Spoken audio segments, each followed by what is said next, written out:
There's knowledge of this in the databank.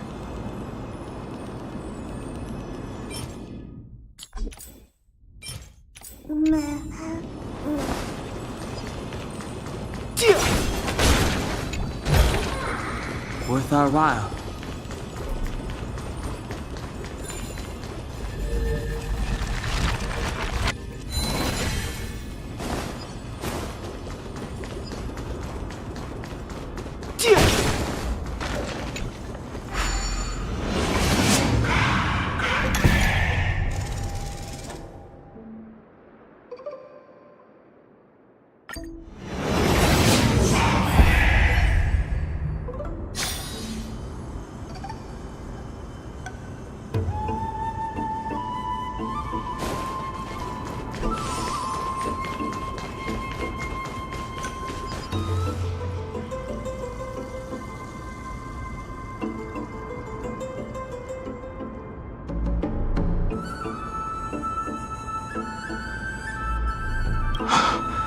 These are the remains of a black tide monster.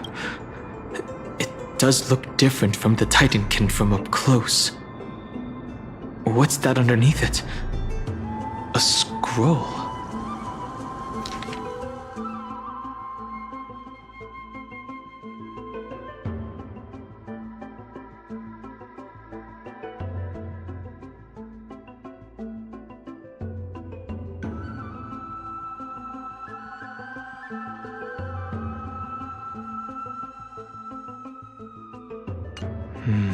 As I expected, the Grove doesn't forbid discussions about the sky. It's a debate between two scholars about the sky ships. Galaya also made mention of the ships when she interrogated us. A memory I'd rather forget. I'll hold on to this for now. With any luck, this journey won't leave us empty-handed. Huh?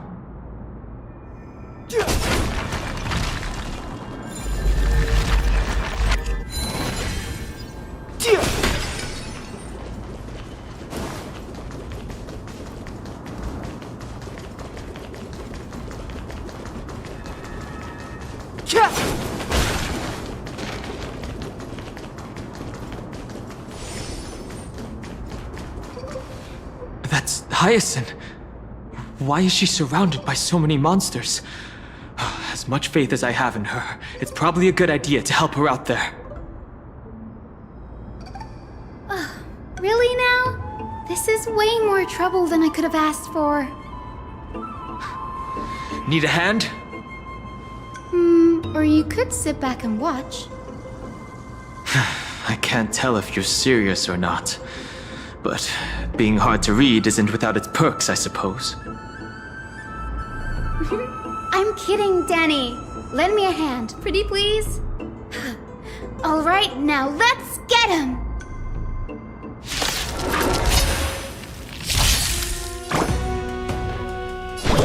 Have some sunshine! Thanks. That feels way... I'll take it on. This is serious. Recount. Found me. Too late to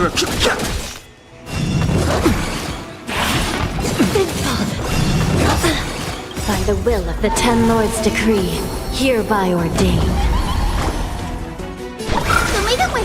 Don't worry about me. Dispel the gloom. Restore the skies. Thanks. That feels way better.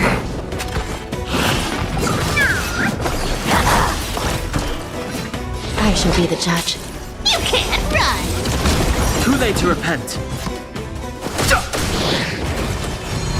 Focus. The future is great. Have some sunshine. Thanks. That feels way better. Mavis, dispel the gloom. Restore the skies. Don't worry about me. Still in denial? Recount. I've no interest in conflict. The truth of life, the sanctuary, is but a vision. Break! Come to me. Please open up. So lead the way. I will remember your kindness. Found me. Our cute play session is over. With enough believers, lies become reality. Gotcha. Too late to repent.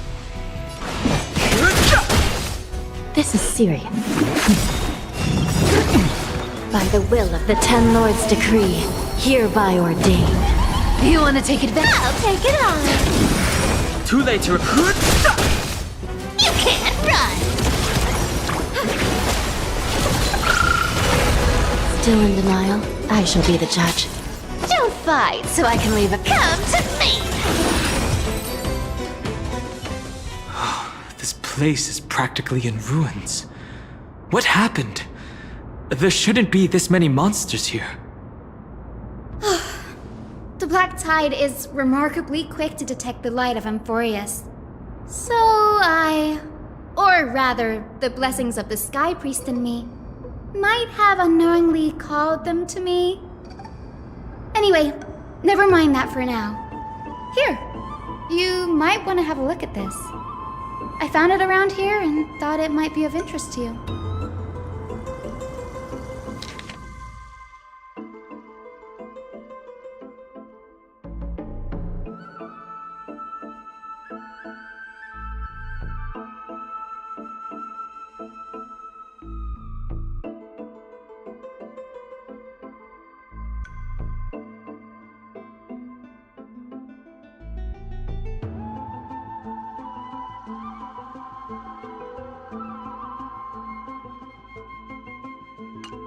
Anaxagoras. He's the scholar who fused himself with the core flame of reason. This is new. I didn't know Professor Anaxa was researching the sky. He's never mentioned anything about it. Finan said Anaxa might be opposed to the flame chase journey. Might is an understatement. Anaxa has never been one to venerate the gods, nor has he ever found it within himself to put any faith in the prophecy. People have come to think of him as a heretic, even in a place as liberal as the Grove. Yet, it is also this very blasphemer that Circe's favors. Fate sure works in mysterious ways. I picked up a scroll on my way here too. It looks like it may be related to the one you're holding. Oh? Let me have a look.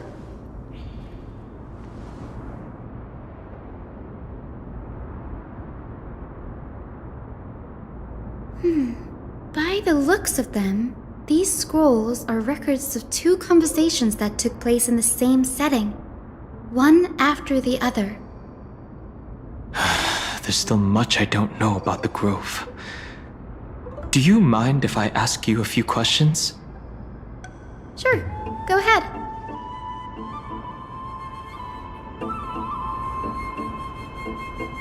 The Grove of Epiphany is home to 7 schools of thought. While all 7 schools are founded on the ideologies of Thalesis, the first scholar, each is unique in its own way. Among them, the Venerationists revere and worship the Titans the most. As the sage of the Venerationists, Euthyphro has always been at loggerheads with Anaxa. If we were to place the 7 sages on the scales of Talantum, Anaxa and Euthyphro would be placed on opposite sides to achieve balance. A very illustrative explanation.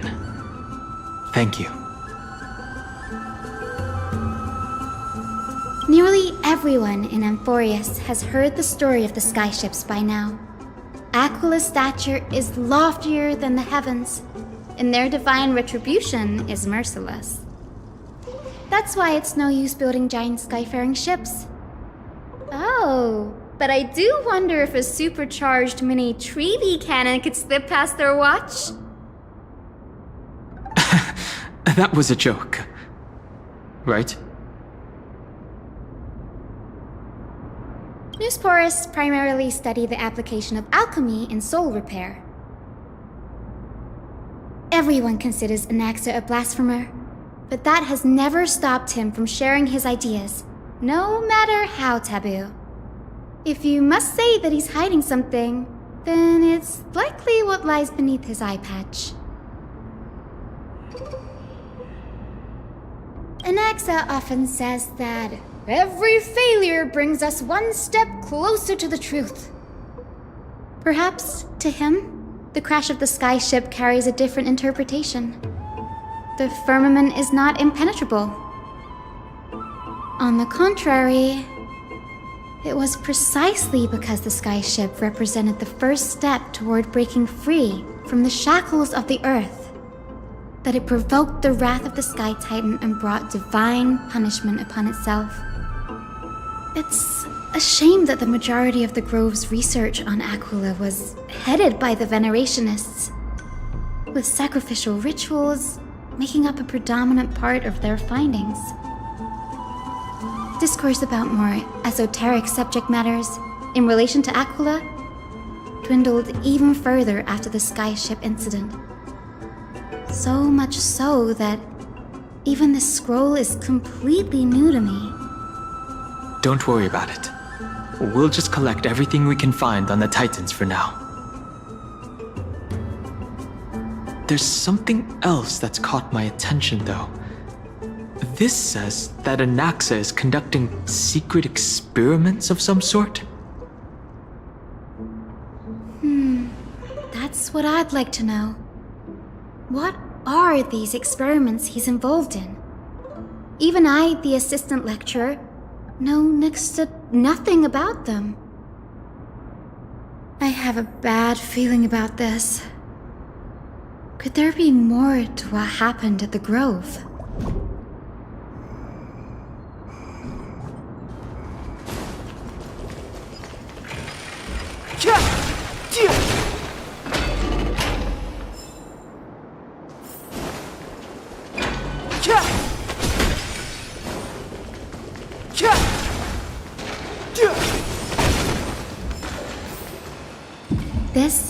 the Library of Philia, a place where the Grove stores its collection of tomes. Other than books written by the 7 schools, you can also find philosophical texts, ballads, and religious writings from the Outlands here. Cities that desire to learn from the Grove were apparently expected to contribute knowledge of equal value to what they sought. We've had more than our fair share of hilarious episodes over the years. For instance, it's said that the Erythrocheramists once borrowed a manuscript from a certain author, but ended up returning a copy instead of the original. What's more, the original manuscript was supposedly then hidden here. That doesn't seem like a nice thing to do. Nice? No need to hold yourself back, Danny. You can just tell it like it is. Their behavior was no different from bandits. Well, if you don't mind, did the Grove ever rob Castrum Kremnos? Whew. You've got me there. Some said you couldn't even find a dictionary in Castrum Kremnos, so I guess they were spared. There are too many books in the Library of Philia. Flipping through them all will take too long. Why don't we use the Biblioslate to search for the texts we need? We can bring them back to Akama for reading after that. Agreed. This place isn't safe. We should leave as soon as we're done. There are still several more scrolls strewn all over the place. I'll gather them while you pull up those texts. This way, nothing will be overlooked.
Impressive tenacity. Hopefully it helped him survive the black tide.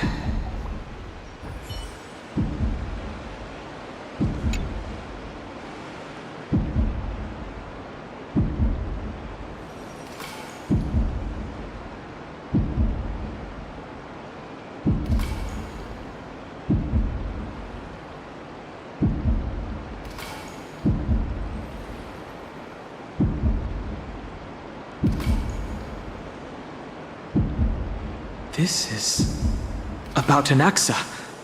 I should read this. Hyacinth, you should come have a look too. Ugh, it's so dusty in here.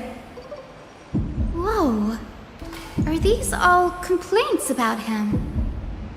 I can already see what they must have written. Anaxa has no respect for the gods. His very existence undermines order in our society. They're probably all things like that. Does Anaxa hold that much influence? Why else would they call him the Great Performer? When Anaxa established his school of thought, the first thing he apparently did was read his own work to everyone. Are the Titans truly an accurate reflection of what humans think gods should be? Worlds created by gods are indubitably perfect, but what of Amphorius? Only foolishness and insensitivity everywhere you turn. An uncanny impersonation. What happened after? They marched him straight to the seat of judgment before he could finish. Though what he took on in the end was more of a debate than an actual trial. He had to address every one of the scholar's allegations, or face expulsion from the Grove. The first allegation was... Do you agree that since the Titans created the heavens and earth, so the mountains, rivers, and seas must likewise be their creations? Am I supposed to put myself in Anaxa's shoes and answer that?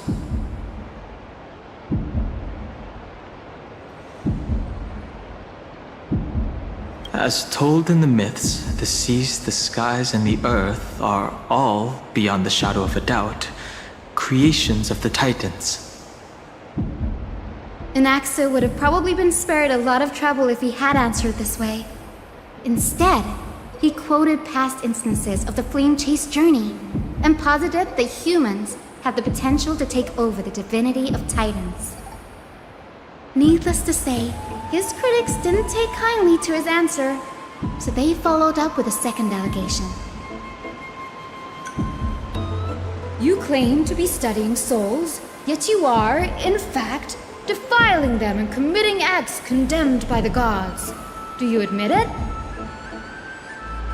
That's a serious allegation. Did he really do that? Anaxa always wears an eye patch, never removing it, even when alone. Some say he used one of his eyes as an alchemical ingredient. Every being in the world owes their safekeeping to Kifili, and this is even more so for the Chrysos heirs who have divine blood coursing through them.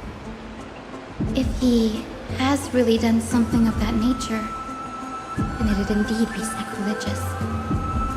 Thankfully, they had no way to prove it, so it amounted to nothing more than an allegation in the end. One by one, Anaxa engaged in wars of words against those who would challenge him. Toward the end, a scholar asked him, "Anaxagoras, have you any respect for the gods?" It was only after a brief silence that he answered, "I have never denied that Titans are meant to be noble constructs." What he didn't say, that the Titans are not noble, rings louder in this case. Yes. I'm not sure how that controversy was eventually resolved. But what's for certain, at least, is that Anaxa was allowed to stay in the Grove where he continued his research, despite being regarded as a heretic. By the way, this stack of complaint letters has reminded me of a place in the Grove. We may find clues there that aren't on the teleslate. I'm talking about Anaxa's alchemy lab, hidden between the cornerstones. Given the Grove's meticulous approach to archiving, could there really be such an oversight right under their noses? It's a well-kept secret. Among the 7 sages, excluding the nominal chief sage, each has a private sanctuary where they can conduct research undisturbed in their free time. Even the administrators of the Library of Philia are restricted from accessing those places and documenting the sage's research. But with the Grove in this state, I'm sure Anaxa won't be mad even if we sneak into the lab for a short while. Right? These trees, they're like a maze.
This is the place, but where is everything? Materials for alchemical experiments, matrix diagrams, and even the seal to the lab. They're all gone. The black tide destroyed all. No wonder we didn't see any defense mechanisms along the way. Have you ever been here before? No, not even close. Not only are alchemy experiments high-risk activities, but Professor Anaxa also has a penchant for using bizarre materials. Students often saw him walk in looking right as rain, but come out covered in soap with his hair singed. Naturally, no one dared to come near this place. Huh? That bookshelf over there seems to be the only thing still intact.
What's going on?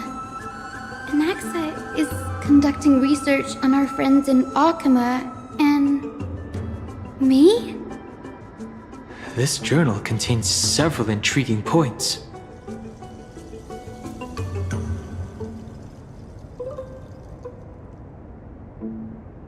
From the Abyss of Fate to Castrum Krumnos, I've seen many a Titan creation during my time in Amphorius. Life forms created by Circes can also be found in the Grove. But fusing them with human souls through alchemical means? I can't even begin to imagine.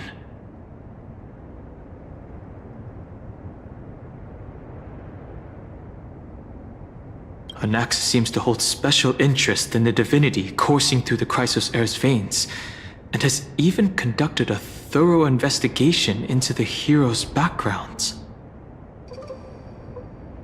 It wouldn't have been so strange if he had focused only on Cassie, given her own curiosity about her origins. Plus, considering that the new Sporists have crafted omnipotent medicines capable of curing diseases, it also makes sense that he would conduct research on immortal Chrysos heirs. But now, it seems Anaxa's objective was never to create medicine, but to identify the origin of the golden blood and figure out its inner workings.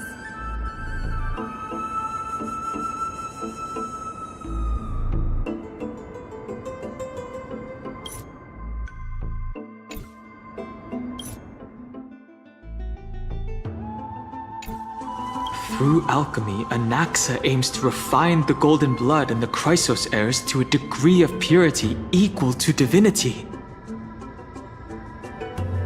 This must be what he means by close to true purity. But treating both Titan creations and the human body as materials to be used in alchemy experiments? That's rather extreme.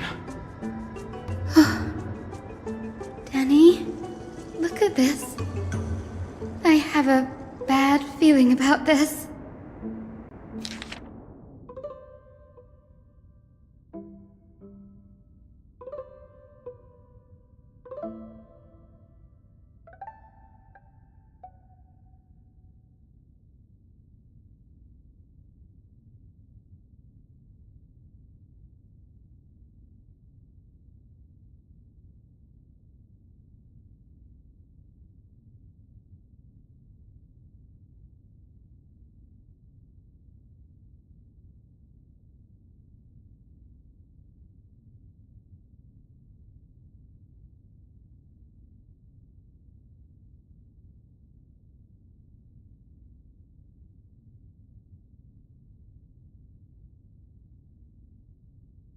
My biggest fear. It's come true. After going through his notes, I think I can piece it all together now.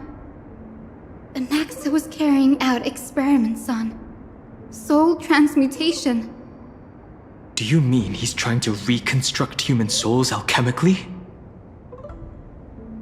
Yes, this is what he was secretly conducting research on. Something he had to keep hidden from others. Compared to his public speeches, this is the real blasphemy. Oh, I just thought of something. What's wrong? Do you remember when the Black Tide was approaching? The Grove had planned to send Circe's core flame to a safe place. But an accident happened along the way, and Anaxa lost his life in the process.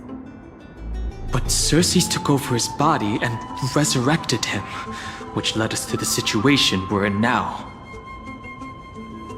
That's right. But what if Professor Anaxa's fusion with the core flame of reason wasn't an accident? What do you mean? Put yourself in his shoes. Knowing that the Black Tide was closing in and your time was running out, what would you have done?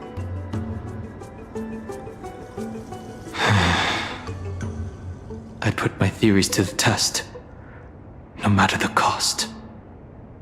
Exactly. When the Black Tide came, the true reason Anaxa headed to the Luminary Throne was to transmute and fuse himself with the Titan's core flame.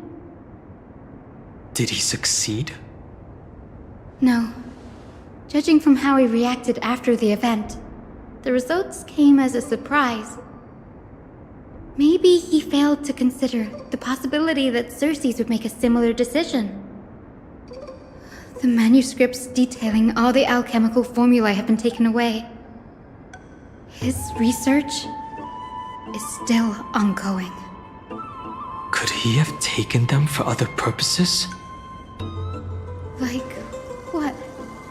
There's only one Titan left in the world now.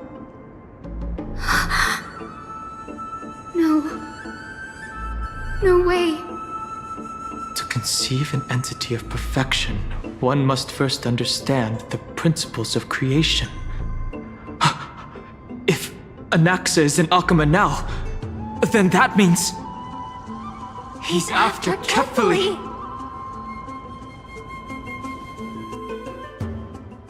Sir, this sky above us, it's not real, is it?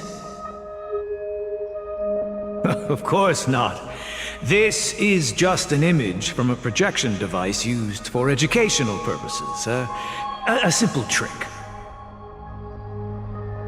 The day-night cycle has been lost to this world, so that students like you may still learn about the night sky. Astronomers have harnessed the Titan's miraculous power to manipulate the light, projecting the nights of the past here for you. Much like how the sky above the holy city is also illuminated by Kefali's dawn device. So, the skies of Akama are fake too. You mustn't conclude that, Anaxa. You should know that only a child would expose a trick and be proud of it. Often people know more than they let on. They simply choose to feign ignorance because they have no other choice. Then they're just deluding themselves. People believe in Kefali's tale of Genesis, accepting wholesale whatever the priests preach. But we're different. We've already walked out of the firelit cave of ignorance. We have already realized that we live in a world where Titans make the rules. Even when we look at the sky, we're only seeing what they allow us to see. Rather than gazing at this mockery of a night sky fabricated by them for the rest of my life, why shouldn't I be the one to take control of the projection device instead? So much time has passed since you sowed the seeds of doubt in my heart, child. Many a night, I find myself penning down all my theories and wild ideas, only to burn them to ashes when I open my eyes in the day. Why? Because we'll face death by burning if word gets out? As a sage of the Venerationists, my soul has already become inextricably linked to the great tree. Every word I say and every move I make is certain to influence every leaf, every branch, even the tree itself. But above all else, my days are numbered. Instinctively, I have my doubts about the golden blood and the human soul, yet I have no means of verifying them.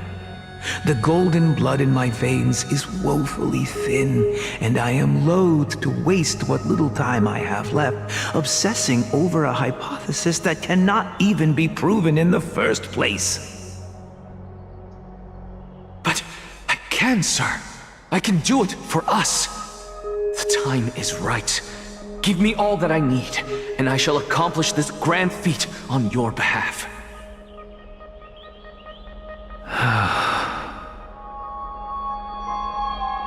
You're right. I shall do just that. In the next meeting of the sages, I will spare no efforts fighting for the rights you deserve. Go. Establish your own school of thought. Find out what we are. Become the one who conquers the ultimate truths of the world. Child of humanity. You didn't go to such lengths for an audience with Kefali. Just ask him a few questions, did you? So, you figured it out. If I were as foolish as Adromus, perhaps I'd throw myself down and prostrate before their greatness, begging for the gods' prophetic wisdom. Well, sorry to disappoint, but I'm no Dromus. Alas, I am a human, standing tall on 2 feet, possessing both intellect and pride. Before such power, does it make any difference whether you're a human or a Dromus? I'm sure you're familiar with the story of the Styxians. When the raging waves threatened to swallow them, they didn't just give up and become sitting ducks. No. They constructed a dam that kept the roaring tide at bay, chaining down the mad Fagusa. They call me a blasphemer, Xerxes. But that doesn't mean I deny the existence of gods. It's just... As I see it, Titans are simply a force that mankind has yet to find a way to tame. Oh? If power that rivals the Titans is what you crave, why not conform to the prophecy and brave the trial? Why stop at harnessing the power of the Titans when I can do so much more? The source of life is what I wish to grasp, to understand what makes up the soul, and to learn what we really are. Thanks to you, I've had the chance to personally verify, in more ways than one, that the soul indeed ceases to exist in death. But where there is death, there is life. And where there is an end, there must also be a beginning. How then is a soul born? That was the only unknown variable left in my calculations. And by the sound of it, you have already formed a conjecture. No, I have already drawn a conclusion. In my journey unto death just now, I finally saw the answer with my own eyes. Professor Anaxa, I'm here. Her life hangs by a thread. I must ask you to refrain from taking any unnecessary steps. Of course. I'll bring this to a conclusive end, and give you the answer you so desire. However, in accordance with the principle of equivalent exchange, I must also demand from you what I need. As you wish.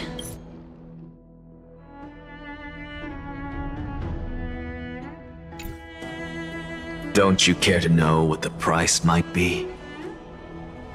It's a matter of uncovering the truth about the Death Titan and her survival. This may be the only time I can ever save someone's life. There is no need for me to think twice. I see. In that case, let the show begin. Indulge me. Am I correct to say that you intend to prove Thanatos' whereabouts and prove the nature of our existence now? Before I begin, I must confess I had been stuck in a cognitive trap all this time. As unrelated as these two propositions may seem at first glance, they are in fact logical equivalents. They are merely two different ways of telling us about what the soul is at its core. The reason I say this is as I've mentioned earlier. The answer was hidden in my journey unto death. Professor, you were in the Netherrealm? Yes, I am but a living dead man now, but that's not important. What truly matters is, I overheard a conversation between heroes. That's not all. Remember how I said you were a part of that conversation too, Circes? And I've told you that I have no recollection of such an event. That was likely just an illusion conjured up by the mind of a dying man. Of course you would remember. Because that wasn't you. That was Calypso, one of the 7 sages of the Grove. Calypso? That's the name I made up on a whim when speaking to this girl. How do you know of it? And surely you jest. Don't you think I, of all people, would know if that were the name of one of the 7 sages under the shade of my tree? Don't you claim to know the Grove's past like the back of your hand? It seems you've lost even the memories seared into your soul. Use your head, Circes. Since all of this took place in the realm of the dead, it stands to reason their likenesses are of souls from the past. The living cannot step foot into that world, so who could they be? Think about Calypso. Why does she share your likeness, yet you have no idea who she is? The answer is evident, is it not? Those fallen heroes are the mortal incarnations of the Titans before their ascensions to godhood. The gods aren't master creators born out of thin air, and they are no different from humans, because they all evolved from one.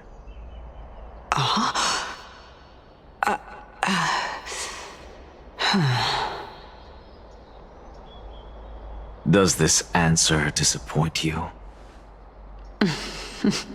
Yes, because you've answered nothing.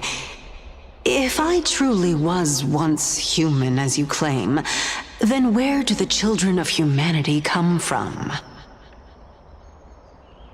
Even on the off chance that you speak the truth, this brings us no closer to grasping Thanatos' whereabouts. How are we to find them? I knew you would say that. But it matters not. I know what I'm doing. Actually, why don't we have this supreme being standing before us tell us everything? You can revive a Titan? Humans cannot return from the dead. Neither can gods.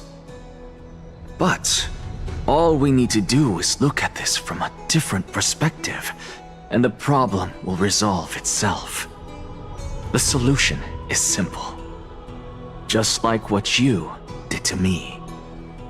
If I'm reborn as Kefali, I can rebuild the world and all within it as they once did. Simple, is it not?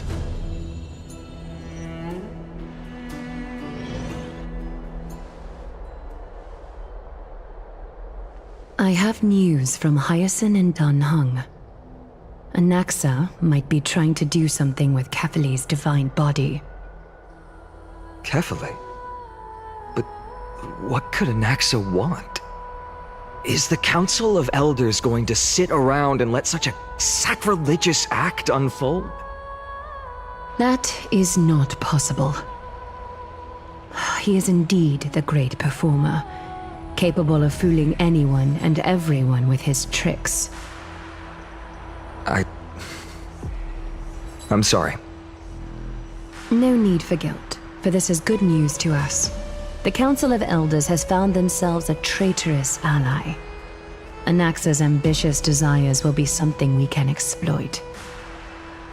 What we should be doing now is to keep our eyes peeled for whichever trickery Kynus is up to, and react accordingly to thwart her plans.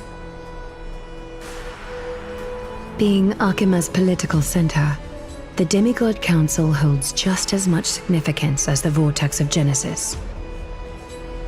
Someday, after my duty is over, this site will take the place of the battlefield where you hunt gods, become the next challenge you ought to overcome.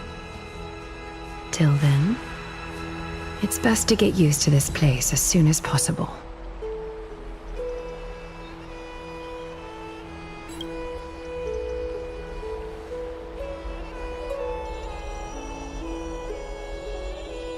Preposterous! The Christos heirs only have their standing because of the Council of Elders! How dare they trample over it! Oh, wow. These people are shooting daggers with their eyes. It's been a while.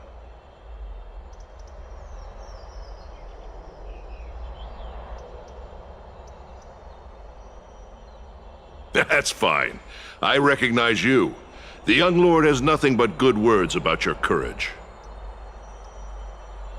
It has indeed been some time, Lord Krateros. What brings you here in such haste? Shh, keep it down. Be more vigilant. See those duplicitous dogs over there? They do the dirty work for Kynus. I've already ordered my people to hold them back, but we should still lay low. Unless you're itching for a bloody fight to get a workout in. My bad. So, did something happen? Did you hear thunderclaps last night?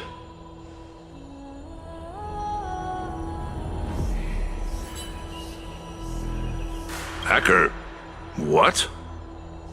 She's been through a lot lately. Please pardon her. Can you tell us more about these thunderclaps? Thunderclaps are beacon signals of strife. They are a message from the young lord. He threw a spear bearing several words at Akama. Watch out. The Flame Reaver is back. I guessed as much. We didn't actually kill them back at the Kremnos Arena. I figured this is something you would want to know. We Kremnoans never back down from a fight. So if you plan to take that thing down in a battle, reach out to me anytime. You have my gratitude. I will let Aglaya know about this right away. Remind her to be on her toes while you're at it. That vicious kindness has been unusually active lately. Those lackeys she keeps undercover have been going in and out of the city a lot more frequently these days. Some even seem to be getting Kremnoans to defect to the council.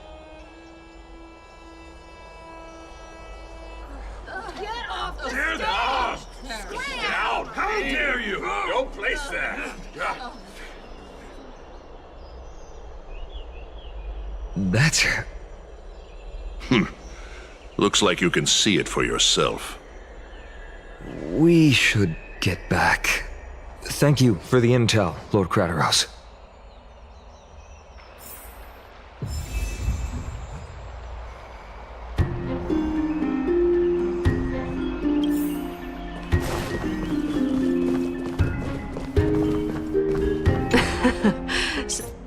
Someone... Whose side am I on?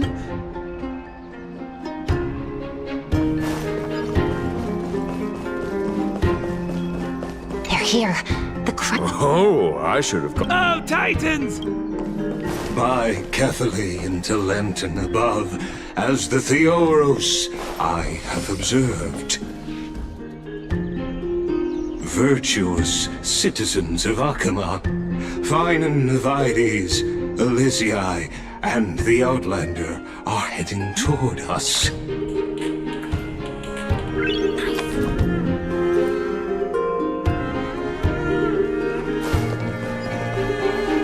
Aglaya, what happened here? I know about the poisonous fangs of that king snake through the golden threads. In the past, I would be confident about keeping her in check, but I admit I am now unable to do so. What do you mean? It is no longer about eloquence or arguments. I have been a demigod for far too long that I hardly have any humanity left. Before I realized it, I have become no different from these hypocrites, no longer capable of relating to the people. This has come a lot sooner than I expected. But perhaps it is time. I need you to step up, Finan, in order for me to retreat behind the scenes. Yes, this is my duty, but... It is far easier for the Council of Elders to fool many than just fool one person. Their so-called more support is no more than a ruse to distribute power using words instead of lances. There is no glory in winning this debate, but that makes having respect for humans so much more priceless. Finan, you are a Chrysos heir without flaw, capable of relating deeply with humans. I appreciate what you've taught me, Aglaya. I hope we'll live up to your expectations and win this debate.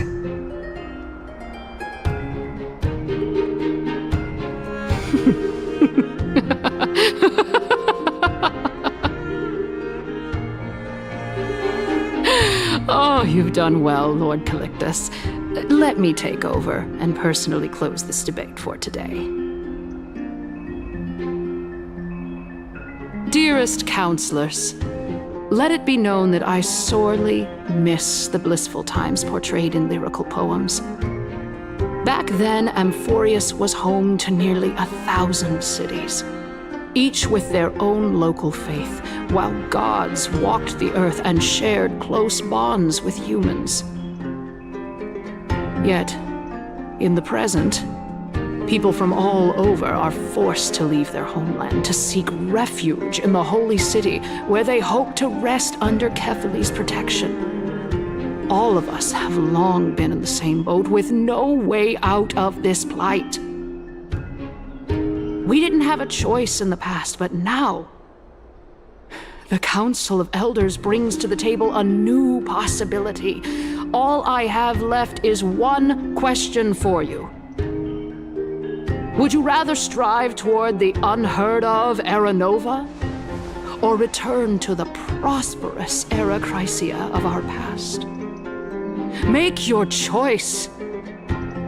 Now, which of the two would lead mortals to an ideal future?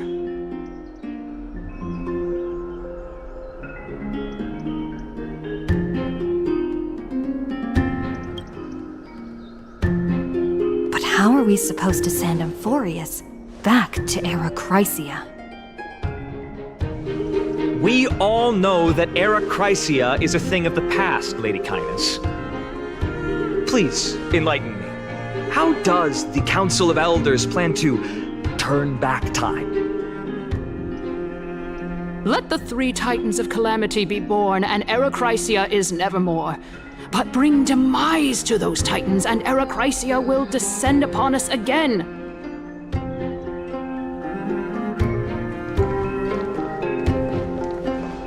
Know that the Council of Elders is never one to make empty promises. Look at who we have on our side. Anaxagoras, one of the Grove's 7 sages, and Castorus, Idonia's goddess of death. With the help of these 2 heroes, I can promise all of you that Era Chrysia will exist once more. Aren't they Chrysos heirs? They're supporting the Council of Elders instead? It's clear from the start that these heroes do not get along well in their group. All the more proof that Aglaya is unfit to speak on behalf of every Chrysos heir. I am in favor of Era Chrysia. Era Chrysia! Era Chrysia! Era Chrysia! Era Chrysia! Era Chrysia! Era Chrysia! Era Chrysia!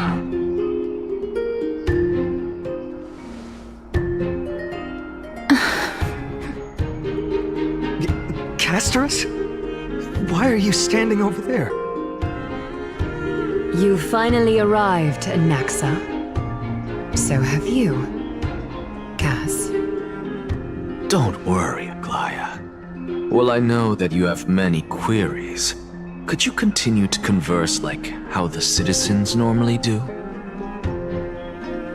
Tell me, dear citizens, if we successfully retrieve and return Thanatos' core flame without anyone passing the Death Titan's trial, what would happen next?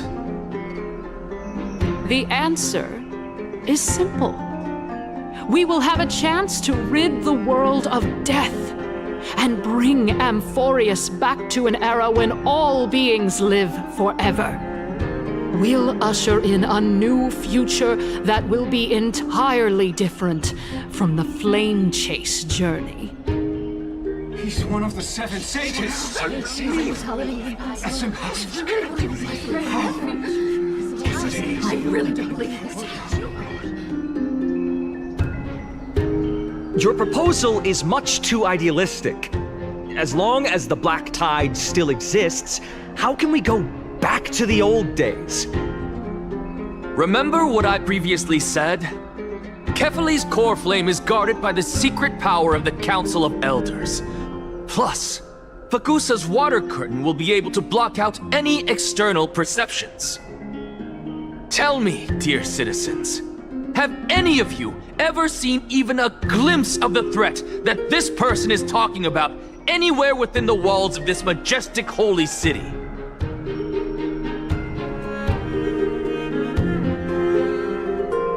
Oh. Could it be that you heard that from the Flame Reaver themselves? Citizens, let's loudly sing the blessed hymn. Oh, beautiful old world, where are you now? Oh, legendary Eracrysia, return to the mortal realm! After the destruction of the 3 Titans of Calamity, the Flame Chase journey will have to end.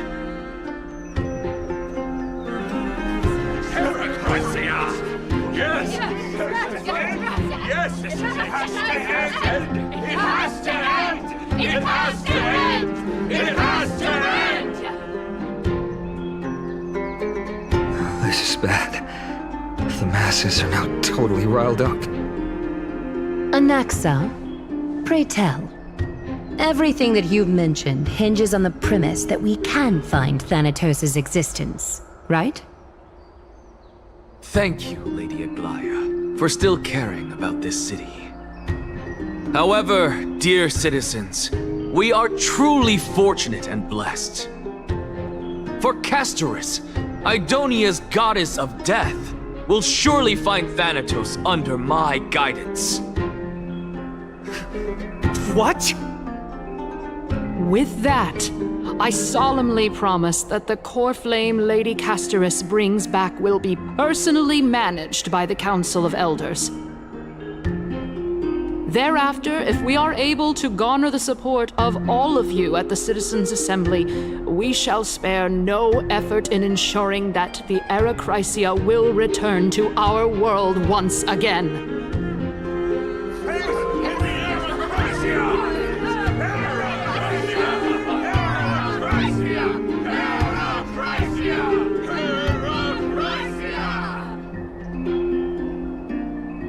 With the balance shattered, the result is clear. By Kefali and Talentin above, as the Theoros I have observed. Akama has chosen her destiny. The issue up for discussion at this Citizens' Assembly shall be modified to the suspension of the Flame Chase journey. This resolution shall be put up on the Wall of Heroes, such that all citizens are aware of the city's way forward.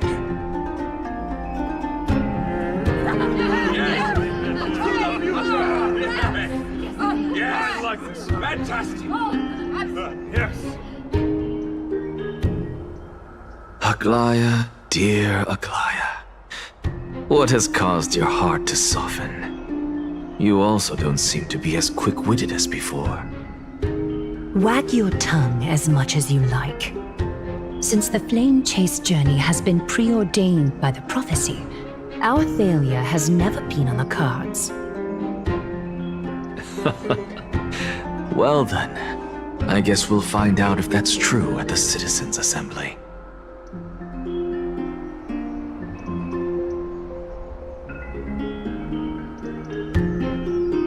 Castorus? What's going on?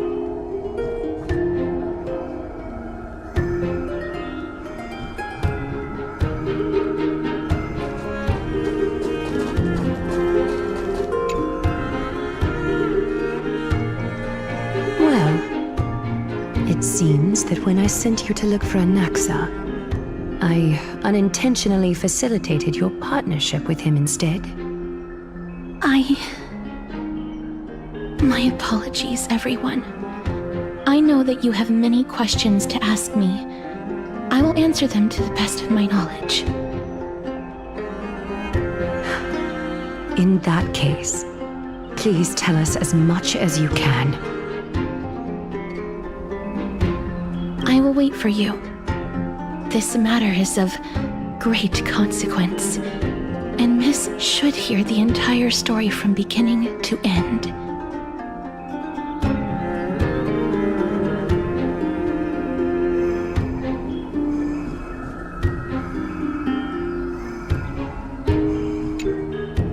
Miss, are you ready now? In actuality, he showed me a past that was both long and heavy. The reason I say this is as I've mentioned earlier. The answer was hidden in my journey unto death. Professor, you were in the Netherrealm? Yes, I am but a living dead man now. But that's not important. What truly matters is, I overheard a conversation between heroes.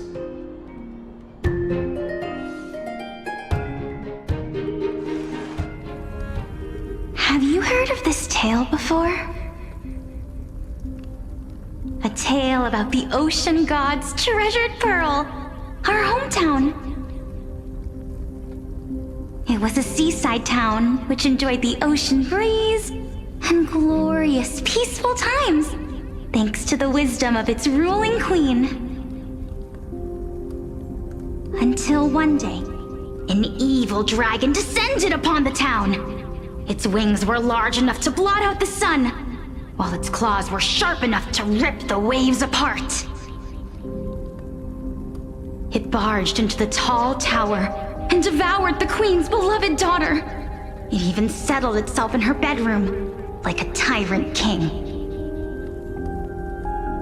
The queen assembled 300 warriors who managed to subdue the evil dragon by chaining it up. However, when the queen slit open the dragon's belly, she realized that the princess had long since been digested, and all that was left of her was a pile of bones. Devastated, the queen wept for several days.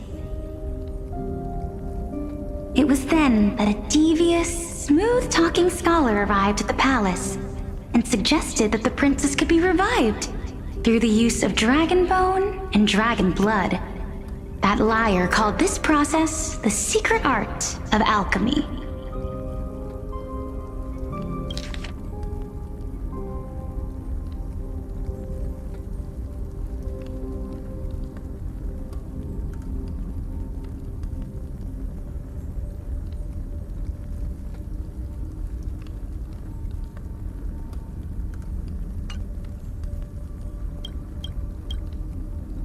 The princess was reborn! The queen was overjoyed, blissfully unaware that the evil dragon's soul still lurked within the princess's body. As revenge, the evil dragon swallowed the poor queen, the glib liar, the courageous warriors, and all of the town's innocent civilians in a single gulp.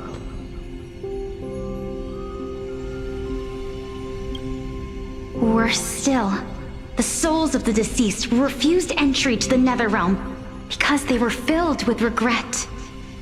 Forced to roam the mortal realm, these resentful souls ultimately converged into a river of souls that would not retreat for a long time. The terrifying death had consumed all. Thereafter, our hometown fell into ruin as well. Until...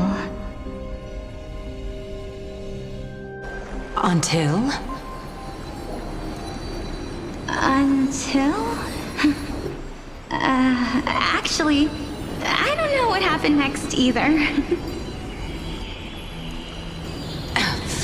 Oh, my.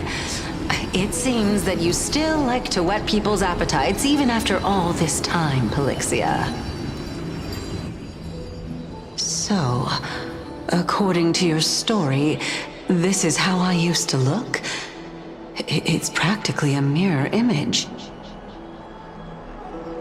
And yet, what exactly is this? A miracle that I created with alchemy. As for what it is and how I was able to accomplish it, I'll keep the answers to myself for now. My goodness, is this cliffhanger really necessary?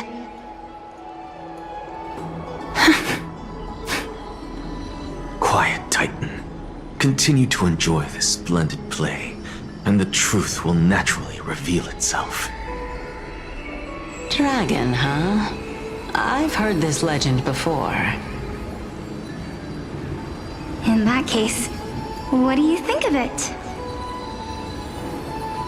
I think that this so-called alchemy was a tenuous analogy added to the story by future generations.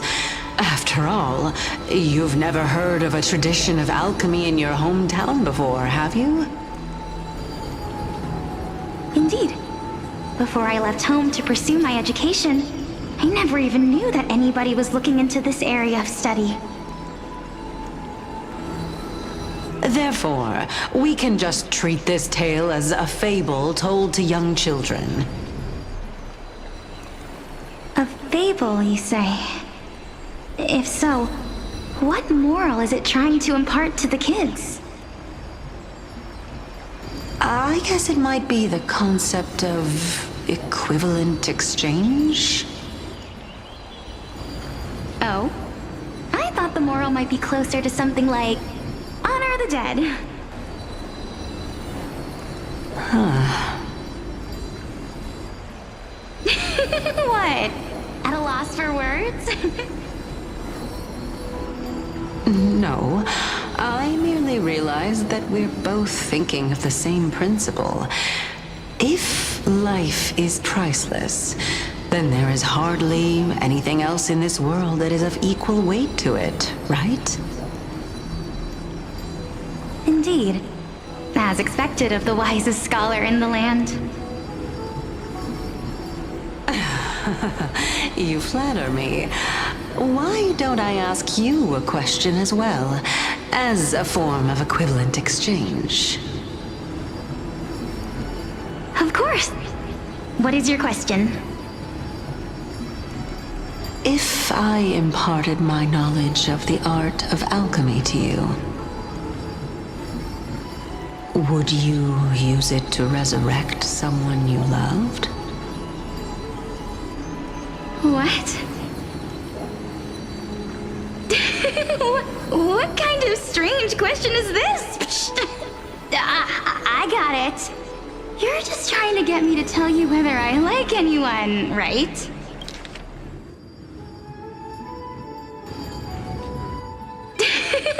What kind of strange question is this? I got it. You're just trying to get me to tell you whether I like anyone, right?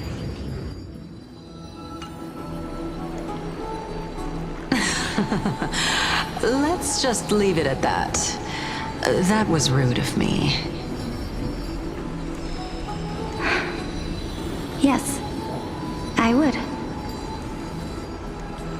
Oh? Death is inevitable. In the days to come, I'm certain that someone whom I cherish deeply will leave me for good. If such a mighty power really existed, I think I would use it without hesitation. After all, you, me, and the rest will all have to face that fateful moment eventually.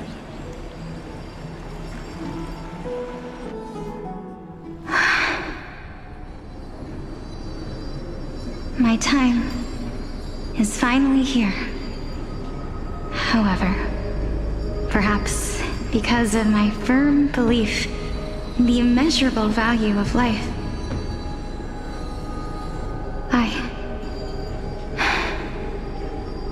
I am unable to complete the trial. You shall wither, and through that, the dead will sprout again from the remains and be reborn with the dead flame. It is a pity that fate is such a cruel mistress.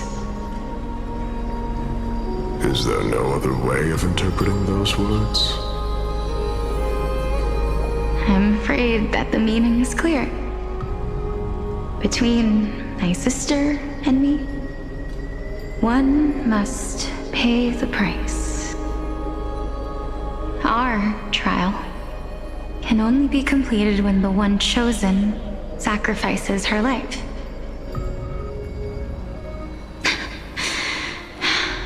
I'm afraid that the prophecy might even have selected a pair of twins for this exact purpose.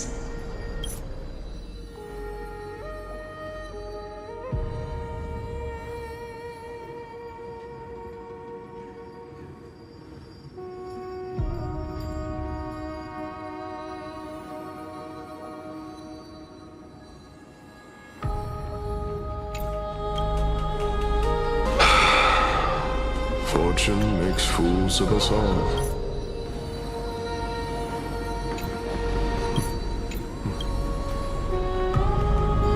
My sister is prepared to sacrifice herself. And yet, I can't do the same. How absurd. My time is almost up, but I'm still afraid to welcome death. What should we do? If I'm ultimately not able to make up my mind...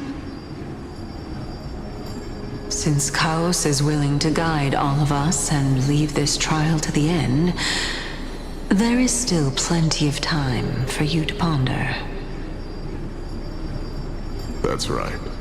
Don't allow the fog of an uncertain future to cloud your mind. Trial, prophecy, the topics that they're discussing seem familiar. But these three people must not have left their names in the epics. Otherwise, I would have some recollection of this. Amphorius' history before the Titans were born was complete chaos. Is that not strange by itself? I have long held 3 hypotheses about this. However, let's continue watching for now. Calypso, Polixia, and this warrior. I seem to have met him somewhere before. Regarding this matter,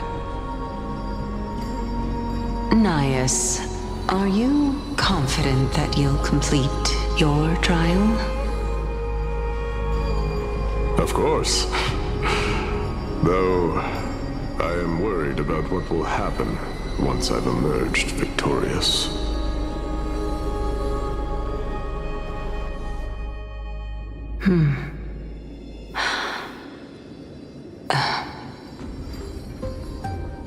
Looks like you have made up your mind.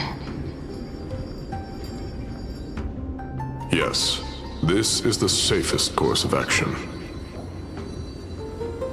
Completely separating courage, honor, tenacity, sacrifice, and reason. You really know how to make things difficult.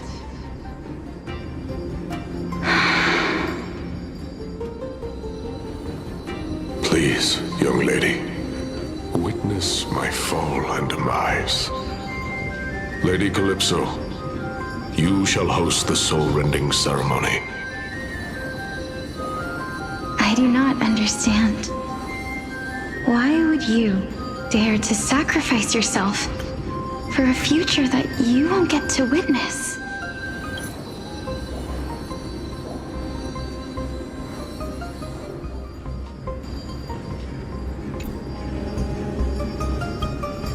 Because this is our destiny.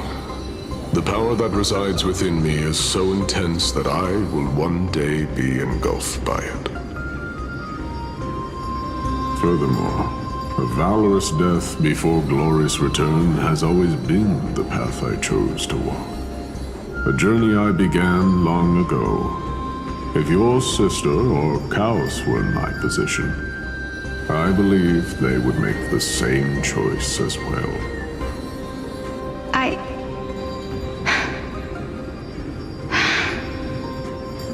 I'm not that brave.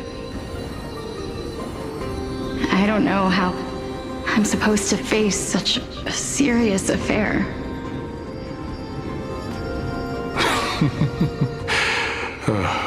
Despite being Death's chosen one, it seems you still don't know how to face it. Let's chat, young lady. Perhaps I shouldn't end my journey so hastily. Since there's still time, I'm not worried about letting fate wait a little longer. Of course. This warrior is Lord Anias. As the embodiment of Nikador's divinity, he entrusted his life to us and allowed humankind to end his madness. That means that what I'm currently seeing before my eyes is, in fact... Looks like one hypothesis of mine has already been proven true.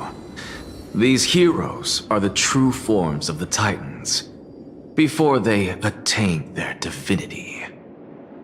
If so, the chosen one of death that he speaks of is actually...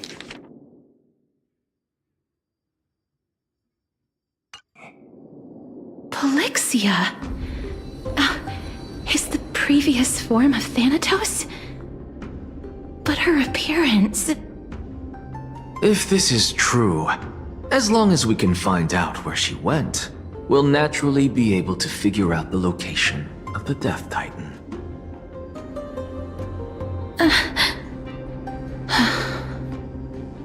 But before that, we first need to witness what ultimately happened to Lord Anias.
Honor, courage, tenacity, sacrifice. And finally, the only thing that remains is reason. Cheer up, young lady. There is no need to shed tears over a glorious death. All farewells in this world are sorrowful, Lord Nias. No, young lady. As a warrior, I have witnessed too many bitter deaths. But now, all I feel is peace. I did not know until this moment that mortals could live their lives in such a way. Although only a sliver of your soul remains, you remain so optimistic. Or maybe the truth is that you aren't able to feel sorrow anymore. To be honest, I don't know either. But I am certain of one thing. This is not an acceptance of death nor apathy toward it. It's not even a feeling of despair. I am just enjoying what remains of my life to the fullest. Enjoying? Indeed. Along this journey that we've taken together, not only have I changed the world, I myself have also changed in the process. And now I have reached the journey's end. When I look back and see the grand epic that I've personally written, how could I not revel in that fact? But when you depart the mortal realm, won't all of your accomplishments be reduced to nothing? Separation and death are two sides of the same coin. Reconciling this doesn't come easily for a mortal.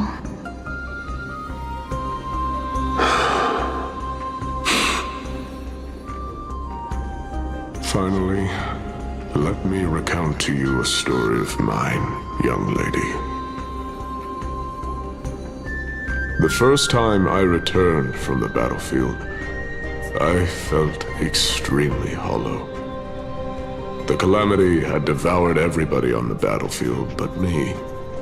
When I returned to the city alone, the citizens held a banquet for me that was far from pleasant.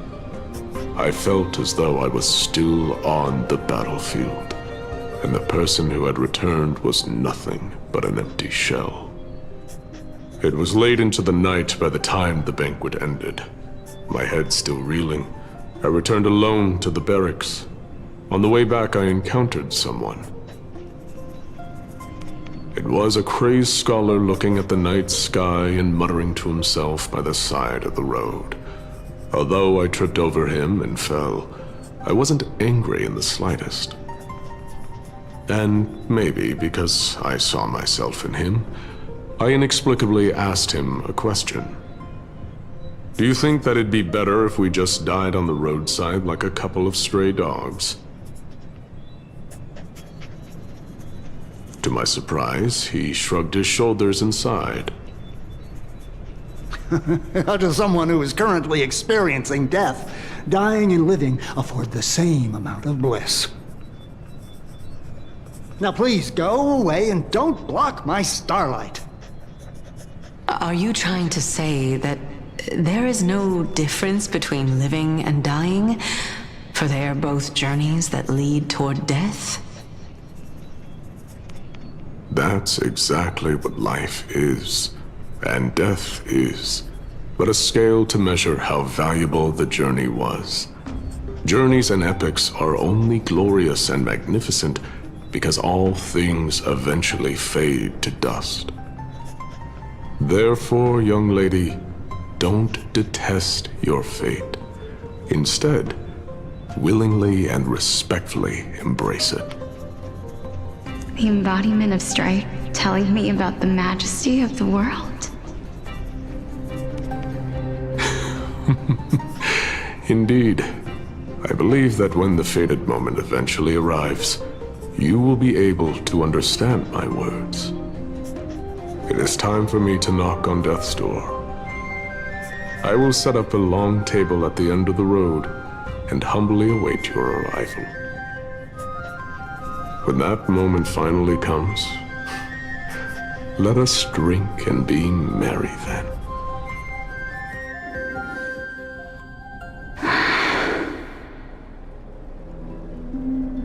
I knew this day would eventually come.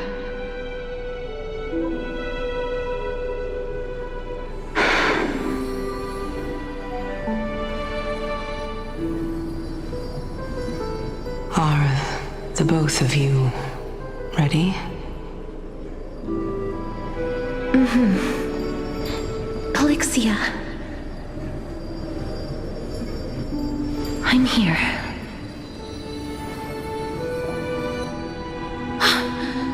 What? This... This is quite interesting indeed.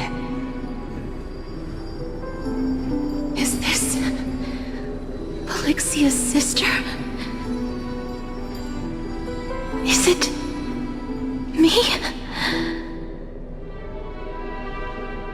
Now, it's time for us to fulfill our promises.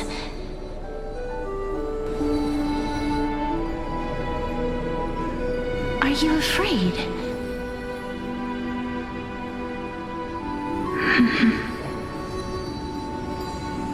What are you afraid of? That I won't be able to do it.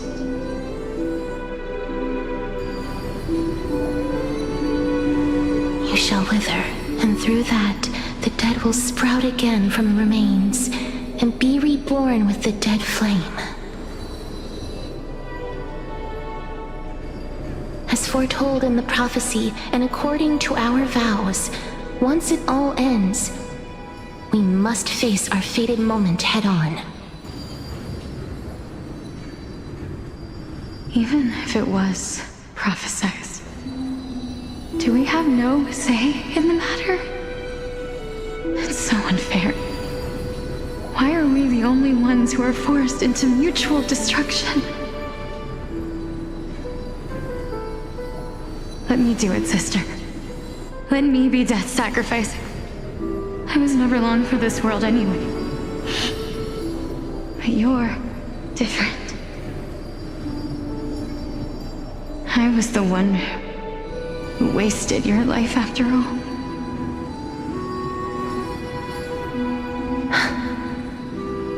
You're wrong, Polyxia.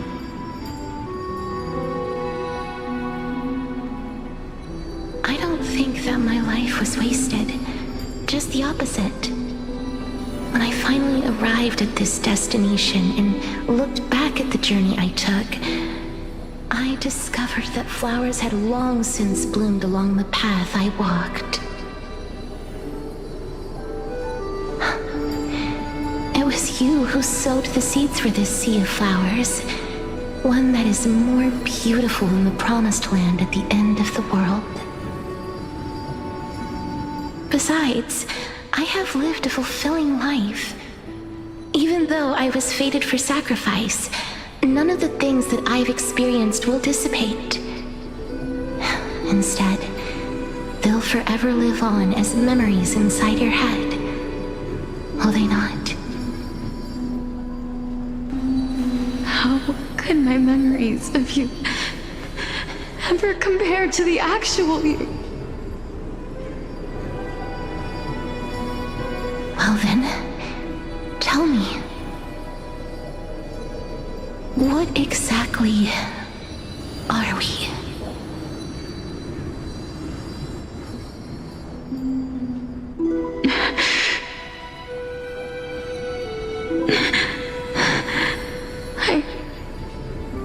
I don't know.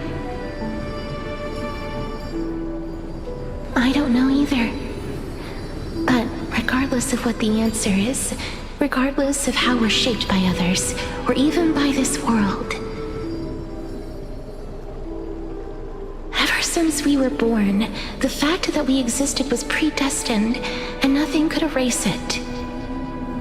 This is why I will always, always be by your side. We're twins, after all.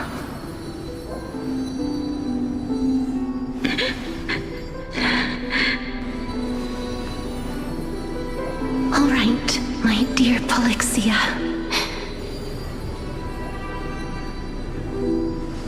It's time to extract my heart and light the flame of death. After that, use it to plant the first bud in the prophesied new world.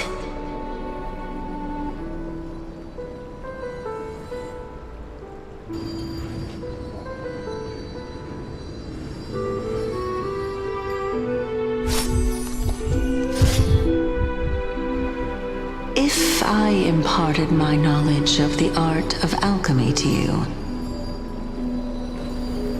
would you use it to resurrect someone you loved?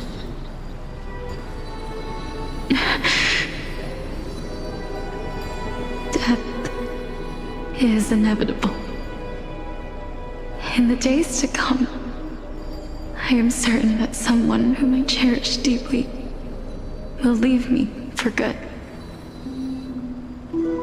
If such a mighty power really existed, I think I would use it without hesitation. Even now, my answer remains the same.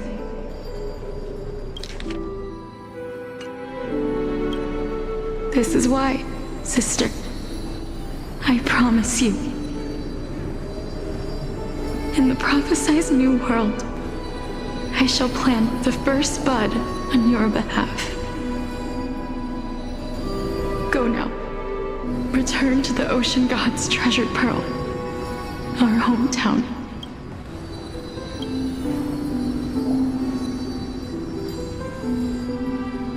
I shall open wide the entrance to the Netherrealm and grant you a second life. The living beings on this earth shall respond to my call and lead you to the sacred daylight.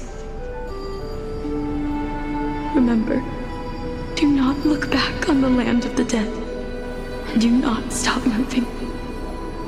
In the new world promised by the prophecy, march toward your new life. As for the price of our equivalent exchange, let me be the one to pay it. Everybody, we've come to the end. Unfortunately, I am not compatible with the Supreme Being, so I was unable to completely fuse their soul into my own body. However, being able to glean all this from them is exciting enough. I'm certain of this now. Before the Titans that we are well acquainted with were born, a group of heroes roamed the land. These heroes followed a prophecy and took possession of divine authorities one by one, until they eventually became the pantheon of the new world. Just like the flame chase journey of today, Amphorius's history is cyclical in nature. Huh. What a startling revelation. This means that the demigods, who bear the core flames, will also become the new Titans at the world's end, thereby shaping a new world? I believe that this is the truth behind the Era Nova as mentioned in the prophecy.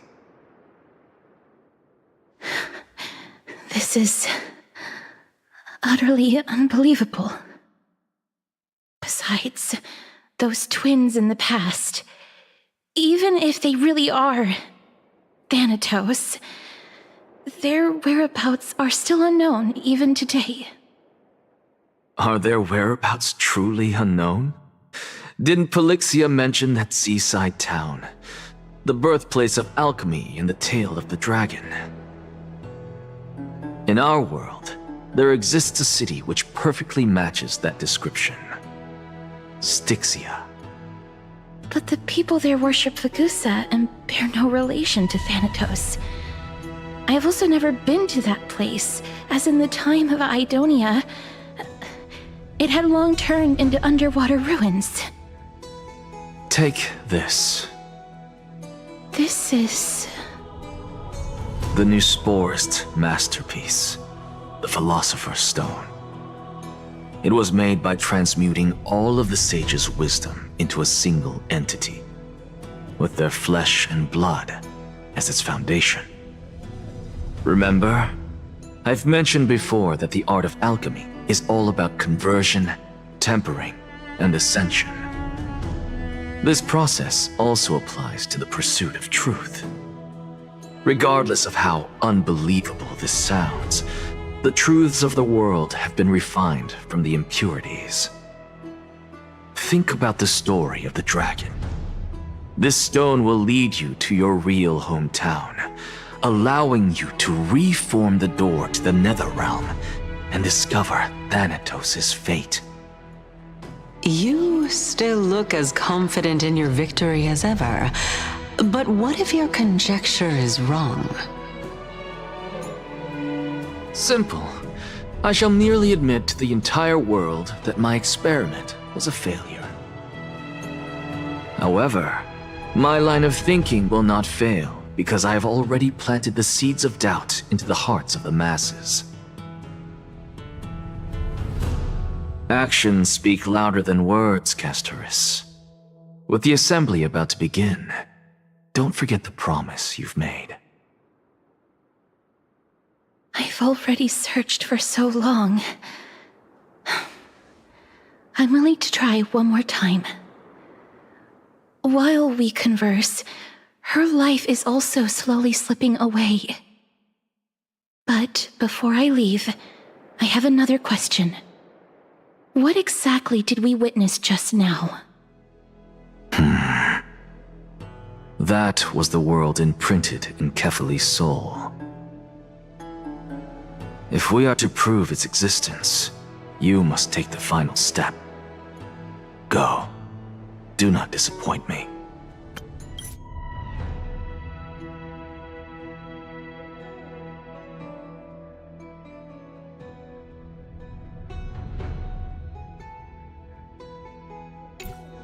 I understand. Hey, child of humanity. Don't get antsy. I still remember the question you posed to me. As a scholar, I do not wish to offer up ambiguous conclusions. Let's discuss this topic again when she manages to find the evidence. I merely wanted to ask, was that stone transmuted from your heart? If so, rebirth is no longer an option for you. Why not? When I was a child, I lost someone dear to me. When I was a teenager, I lost my faith. A while back, although you saved my life, I also lost my soul in the process. Now I'm merely forsaking my body. What's the big deal?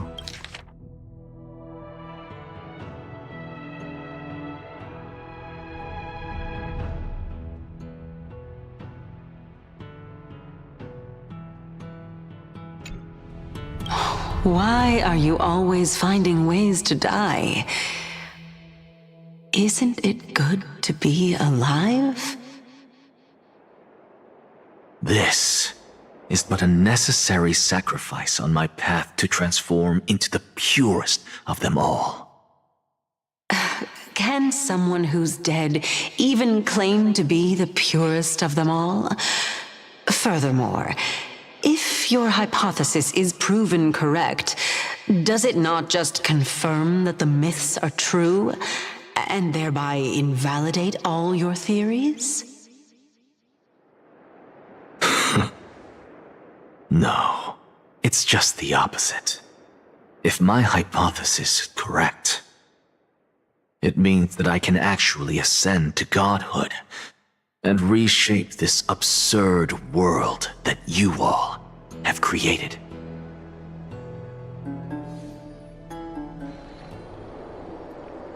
That's a lot to take in at once.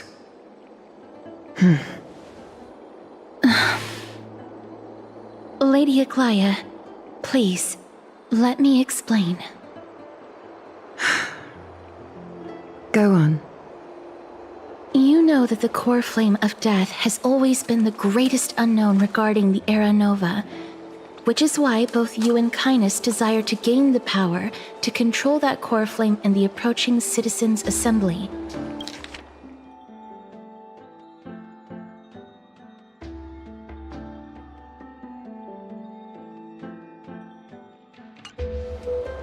Professor Anaxa has come to a consensus with Cainus. They want to suspend the trial once Thanatos' core flame is reclaimed, hoping thus to eradicate death from this world. If they're successful, then the flame chase journey will cease, and Akama can enjoy everlasting peace. But I know this runs counter to your wishes. So long as we do not usher in Era Nova, the Black Tide will never be eradicated. Even with Lord Mighty on the front line, and the Black Tide not posing an immediate risk, the danger nevertheless remains.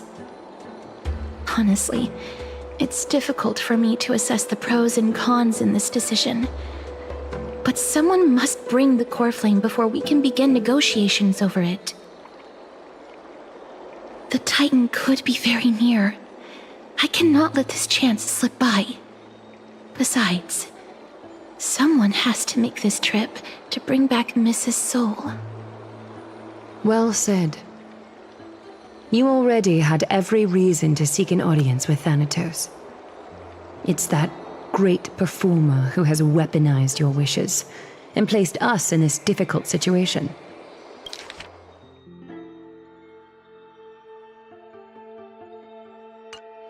A world without death. Do you desire that too? If fate dictates that my path must oppose yours, I will do all I can to resist it and protect what I aspire to achieve.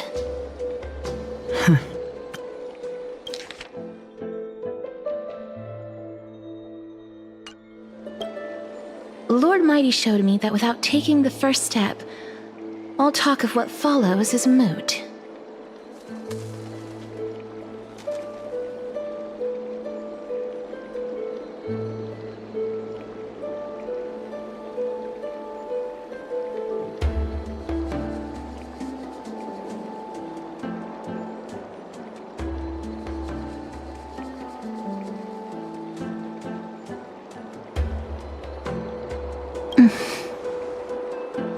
I have always hoped to hear you speak your mind, Cass, and I am glad to have heard your true thoughts.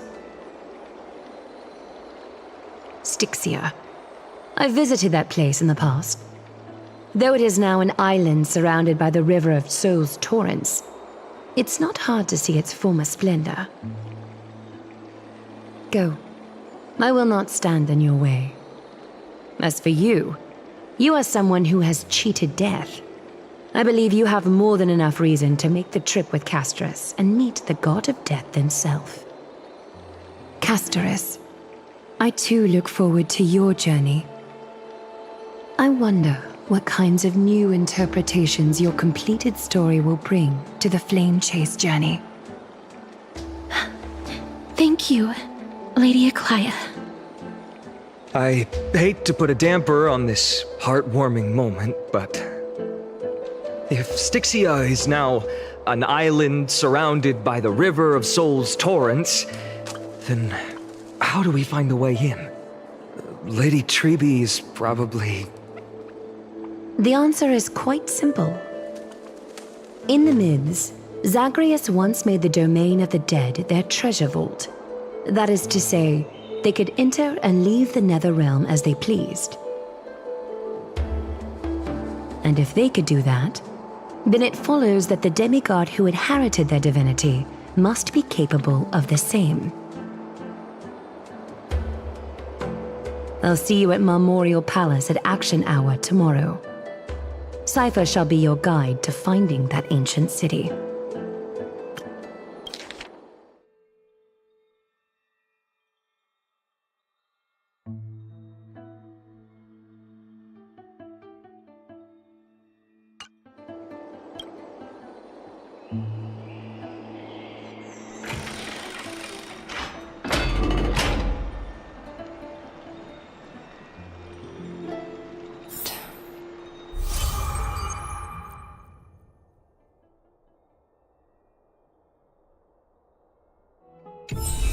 Downhung isn't back yet, huh?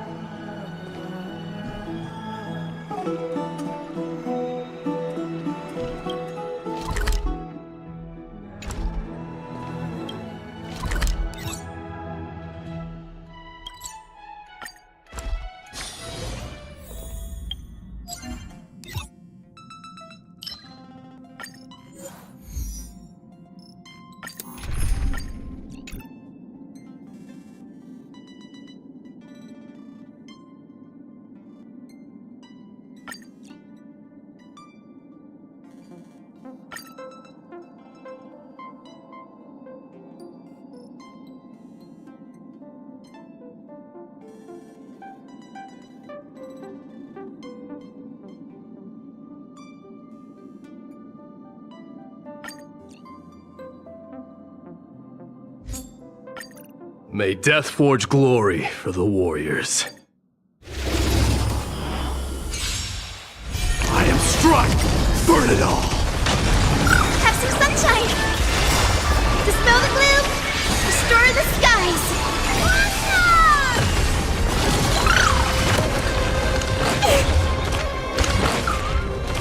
Forever doomed! Lighting the west wind!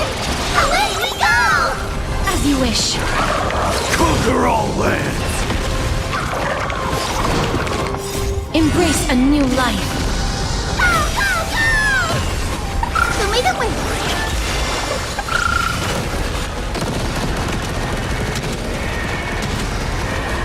May death protect us! Root here. Burn it all!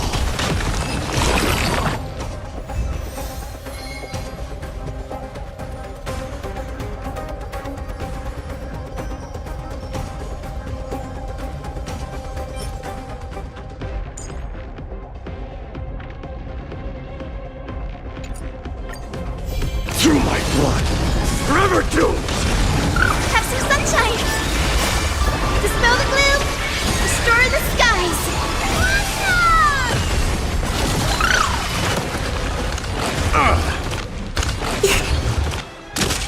Burn it all!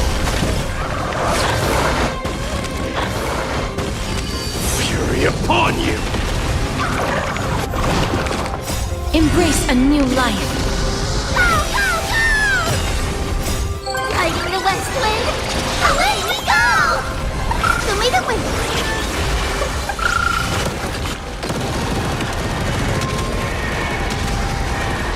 May death protect us! As you wish.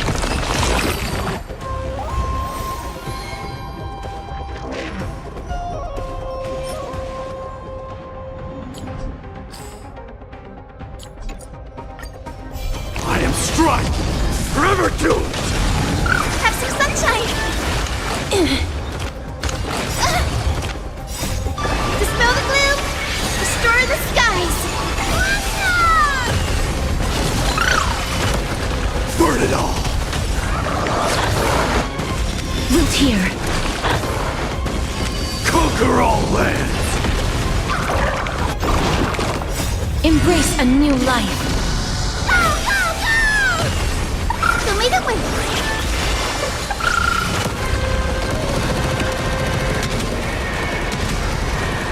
May death protect us! As you wish. Forever doomed! That hurts a bit. Lighting the west wind! Away we go! Have some sunshine! That hurts a bit. Fury upon you!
Through my blood! Dispel the gloom! Restore the skies! Burn it all! Show me the way!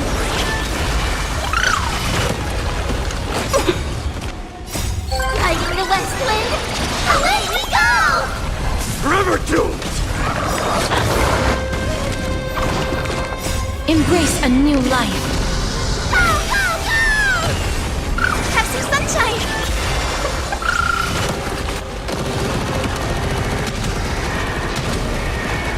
May death protect us! Root here. Fury upon you!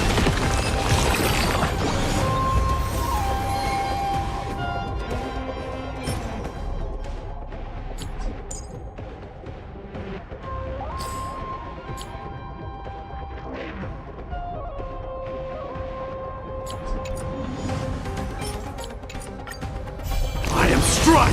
Burn it all! Show me the way! Dispel the gloom! Restore the skies!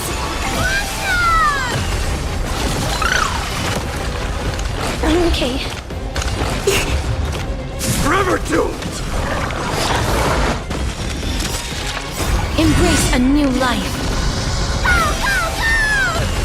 Darkness with me. Conquer all lands! Have some sunshine! Lighting the west wind! Away we go!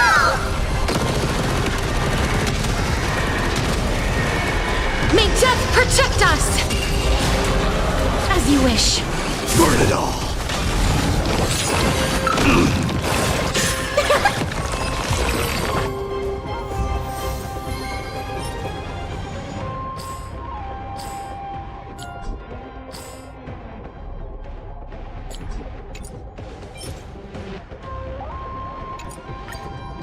Through my blood! Forever doomed! Show me the way! Dispel the gloom! Restore the skies!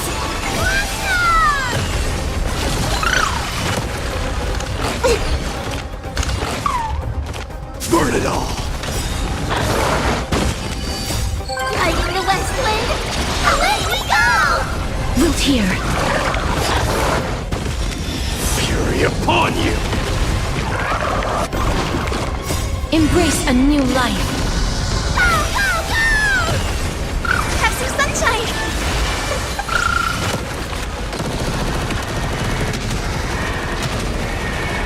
May death protect us! As you wish. Forever doomed!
You don't look happy to see Make us. a wish. Any fish taken them. Does that hurt?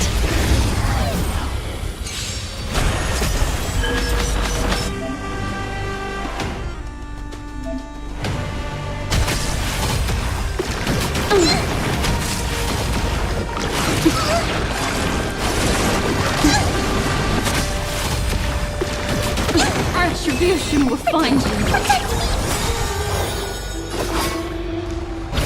Sink with me. Stand still.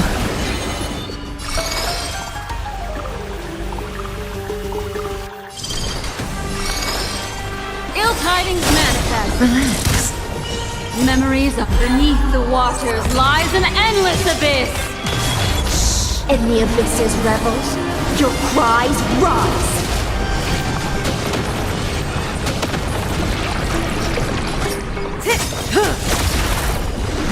Good times. Time to say bye. Boom. Fiends or devils, I'll crush them all!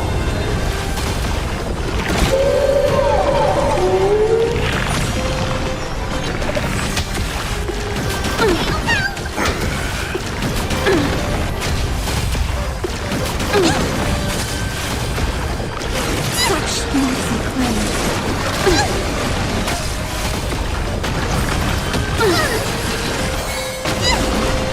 Get them! Stand still. I'll be intoxicated. Relax.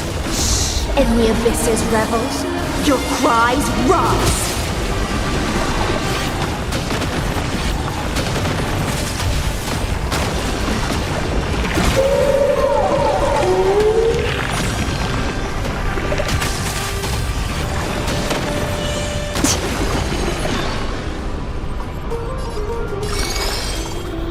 descend.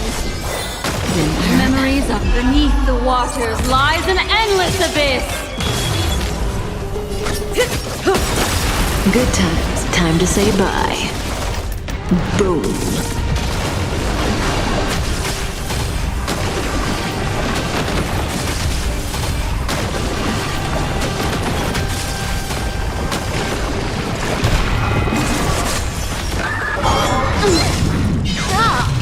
I'm gonna hold everyone back again! Get them! Stand still. Fiends or devils! I'll crush them all! Don't let wait. Think with me. Relax.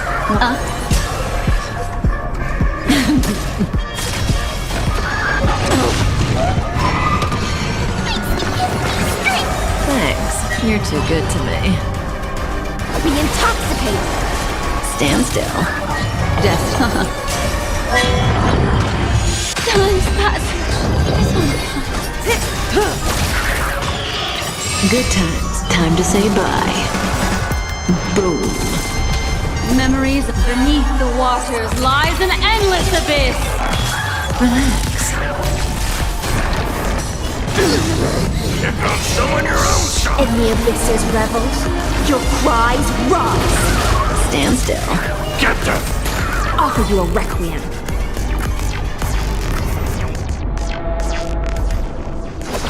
Think with me.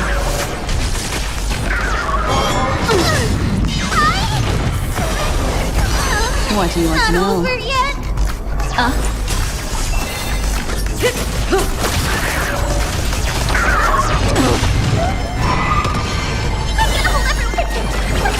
Thanks. You're too good to me. Fiends or devils! I'll crush them all! Don't let waves open your throat. Relax. Finally, the curtain. Good times. Time to say bye. Boom.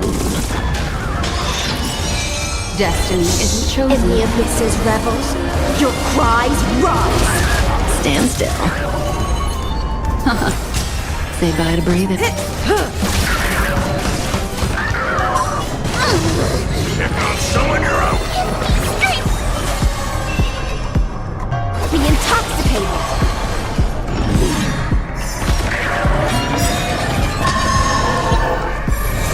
What do you want to know? Memories beneath the waters lies an endless abyss. Relax. In the abyss's revels, your cries rise. Good times. Time to say bye. Boom. Fiends or devils! I'll crush them all! Stand still. Get them! Relax. Time's passing.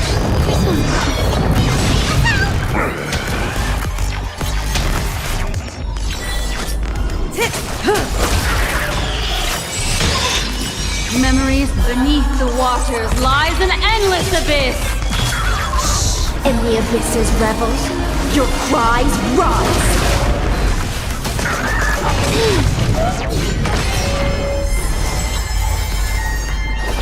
Think with me.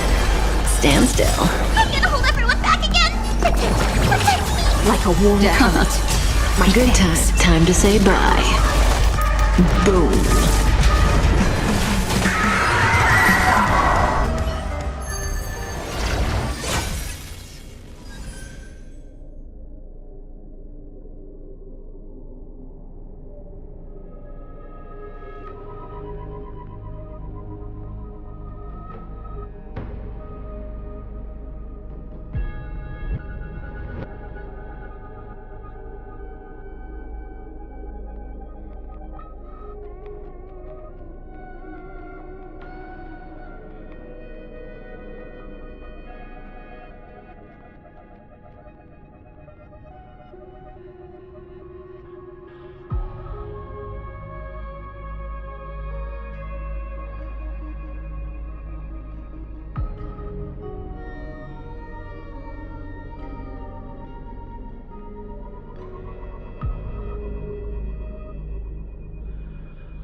No.